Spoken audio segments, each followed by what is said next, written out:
வணக்கம் நண்பர்களே. இன்னைக்கு நாம பார்க்க போற கதை, மரண தண்டனை விதிக்கப்பட்ட ஒருத்தர் தன்னோட புத்திசாலித்தனத்தை மட்டும் வச்ச அதுல இருந்து எப்படி தப்பிச்சாருங்கிறது தான். ஆமாங்க, நம்ம எல்லாருக்கும் பிடிச்ச புகழ் பெற்ற தெனாலிராமனோட வாழ்க்கையில நடந்த ஒரு செம்ம சுவாரஸ்யமான சம்பவத்தை தான் பார்க்க போறோம். சும்மா யோசிச்சு பாருங்களேன். உங்க ராஜா உங்களுக்கு மரண தண்டனை கொடுத்துட்டார். தப்பிக்க வழியே இல்ல. ஆனா உங்ககிட்ட இருக்கிற ஒரே ஆயுதம் உங்க மூளை மட்டும்தான். என்ன பண்ணுவீங்க? இதுதான் தெனாலிராமன் சந்திச்ச மிகப்பெரிய சவால். வாங்க, இதுக்கு அவர் என்ன பதில் சொன்னான்னு பார்க்கலாம். எல்லா பிரச்சனைக்கும் ஆரம்ப புள்ளி தெனாலிராமன் செஞ்ச ஒரு சின்ன குறும்பு தான். எப்போதுமே கொஞ்சம் கர்வமா இருக்கிற ராஜகுருவுக்கு ஒரு பாடம் சொல்லி தரலான்னு நம்ம தெனாலி நினைக்கிறார். ஆனா அந்த சின்ன விளையாட்டு அவரை மரண தண்டனை வரைக்கும் கொண்டு போகும்னு அவர் அப்போ நினைச்சு கூட பார்க்கல. தெனாலியோட திட்டம் இதுதான். ராஜகுரு குளத்துல குளிக்கும் போது மெதுவா போய் அவரோட துணிமணிகளை எல்லாம் ஒளிச்சு வச்சுட்டார். குளிச்சு முடிச்சிட்டு வெளியே வந்த ராஜகுருவுக்கு ஒரே அதிர்ச்சி, துணிய காணோம். அப்போ தெனாலி ஒரு கண்டிஷன் போடுறார். என்ன உங்க தோள்ல சுமந்துகிட்டே ஊர்வலமா அரண்மனை வரைக்கும் வந்தீங்கன்னா உங்க துணி உங்களுக்கு கிடைக்கும். வேற வழியே இல்லாம ராஜகுருவும் அவமானத்தோட அதுக்கு ஒத்துக்கிட்டார். ராஜகுரு தெனாலிய தோள்ல சுமந்துட்டு வர்றாரு. ஊரே கூடி வேடிக்கை பாக்குது. ஆனா இந்த சீன அரண்மனை மாடியில இருந்து பாக்குற மன்னர் கிருஷ்ணதேவராயருக்கு இது ஒரு விளையாட்டா தெரியல. தன்னோட ராஜகுருவ ஒரு சாதாரண ஆள் இப்படி ஊர் முன்னாடி அவமானப்படுத்துறானேன்னு அவருக்கு கோபம் தலைக்கேறுது. உடனே காவலர்களுக்கு ஒரு உத்தரவு போடுறாரு. தோள் மேல யார் இருக்கானோ அவனை நல்லா அடிச்சு உதைச்சு என்கிட்ட கொண்டு வாங்க. இதுதாங்க கதையோட முக்கியமான திருப்பு முனை. மன்னர் கோபமா பாக்குறத அந்த நொடியே தெனாலி கவனிச்சிட்டார். அவரோட மூளை மின்னல் வேகத்துல வேலை செய்யுது. உடனே ராஜகுருவோட தோல்ல இருந்து குதிச்சு, ஐயோ குருவே, உங்களை மாதிரி ஒரு பெரியவரை என் தோல்ல சுமக்காம நான் உங்க தோல்ல ஏறிட்டேனே, என்ன பாவம் செஞ்சேன் அப்படின்னு சொல்லி சட்டுன்னு அவரை தூக்கி தன் தோல்ல வச்சுக்கிறாரு. இப்போதான் மொத்த சீனுமே தலகீழா மாறுது. மன்னரோட உத்தரவை நிறைவேற்ற காவலர்கள் வேகமா ஓடி வர்றாங்க.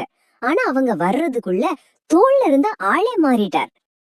வேகமா வந்த காவலர்கள் மன்னர் சொன்ன மாதிரி தோல்ல யார் இருக்காங்களோ அவங்கள, அதாவது நம்ம ராஜகுருவ சரமாரியா அடிச்சு மன்னர் முன்னாடி கொண்டு போய் நிறுத்துறாங்க. தன் கண்ணு முன்னாடியே ராஜகுரு அடி வாங்குறத பார்த்து மன்னர் அப்படியே அதிர்ச்சி ஆகிட்டார். என்ன நடந்ததுன்னு விசாரிச்சதுக்கு அப்புறம்தான் தெனாலி பண்ணின குறும்பு அவருக்கு புரியுது. தெனாலியோட புத்திசாலித்தனத்தை நினைச்சு மன்னருக்கு ஒரு பக்கம் சிரிப்பு வந்தாலும் ராஜகுருவை இப்படி பொது இடத்துல அவமானப்படுத்தினது தப்புதானே அவருக்கு தோணுது. இது அரசவைக்கே செஞ்ச அவமானம்னு நினைச்சு மன்னர் ஒரு ரொம்ப கடுமையான முடிவு எடுக்கிறாரு. இப்போ நாம கதையோட உச்சகட்டத்துக்கு வந்துட்டோம். தெனாலிராமன் தன் வாழ்க்கையிலேயே ஒரு மிக பெரிய தண்டனையை சந்திக்க போறார். ஆனா அவரோட புத்திசாலித்தனமான மூளை இதிலிருந்து தப்பிக்க அடுத்த திட்டத்தை அப்பவே போட ஆரம்பிச்சிடுச்சு. ஆமாங்க, அந்த கடுமையான முடிவு மரண தண்டனை. தெனாலிராமனோட தலைய வெட்ட சொல்லி மன்னர் உத்தரவு போட்டுட்டார்.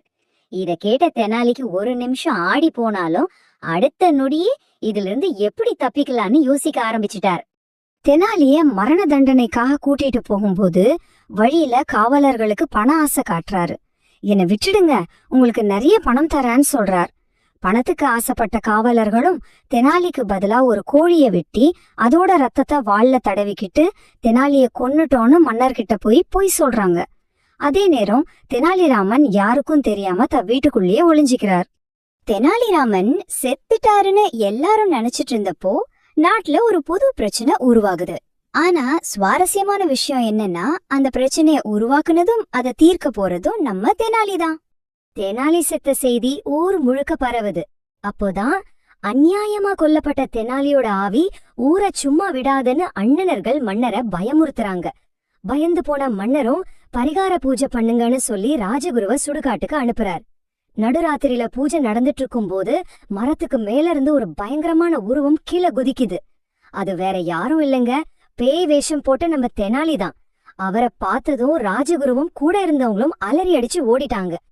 தெனாலியோட பேய் ஊரையே பயமுறுத்த ஆரம்பிக்குது. என்ன பண்றதுன்னே தெரியாம மன்னர் ரொம்ப கவலைப்படுறார். கடைசியா ஒரு அறிவிப்பு வெளியிடுறார். அந்த பேயை யார் விரட்டுறாங்களோ அவங்களுக்கு 1000 பொற்காசுகள் பரிசு. ஆனா உயிர் பயத்துல யாருமே அந்த பரிசை வாங்க முன்னாடி வரல. இப்பதான் தெனாலிராமன் தன்னோட மாஸ்டர் பிளானோட கடைசி கட்டத்தை அரங்கேற்ற போறார். இந்த கடைசி மூவ்ல தான் அவரோட புத்திசாலித்தனம் உச்சத்தையே தொடுது. ஊரே பயந்து நடுங்கிட்டு இருந்தப்போ ஒரு மர்மமான துறவி அரண்மனைக்கு வர்றாரு. அவர் மன்னர்கிட்ட, அரசே, இந்த பேய் தொல்லையை நிறுத்த ஒரே ஒரு வழிதான் இருக்கு. செத்து போன தெனாலிராமன் திரும்பவும் உயிர் பெற்று வரணும் அப்படின்னு சொல்றாரு. மன்னருக்கு ஒரே ஆச்சரியம். செத்து போனவங்க எப்படி திரும்ப உயிர் பெற்று வர முடியும்னு கேக்குறார். அதுக்கு அந்த துறவி சிரிச்சுக்கிட்டே, முடியும் மன்னான்னு சொல்லி தன்னோட வேஷத்தை களைக்கிறார். அங்க நின்னது வேற யாரும் இல்ல, நம்ம தெனாலிராமன். தெனாலிராமனை உயிருடன் பார்த்த மன்னருக்கு சந்தோஷம் தாங்க முடியல. தன்னோட தப்ப உணர்ந்து தெனாலியோட புத்திசாலித்தனத்தை மனசார பாராட்டுறார். அவர் அறிவிச்சபடியே பேய விரட்டுனதுக்காக அந்த 1000 பொற்காசுகளையும் தெனாலிக்கே பரிசா கொடுக்கிறார். இப்படிதாங்க தெனாலிராமன் தன்னோட அறிவை வச்சு மரணத்தையே ஜெயிச்சு காட்டினார். இதுதான் இந்த கதையோட முக்கியமான கருத்து. அதிகாரம் பெருசா இல்ல அறிவு பெருசா? தெனாலிராமனோட கதை உன்னை மட்டும் நமக்கு தெளிவா சொல்லுது.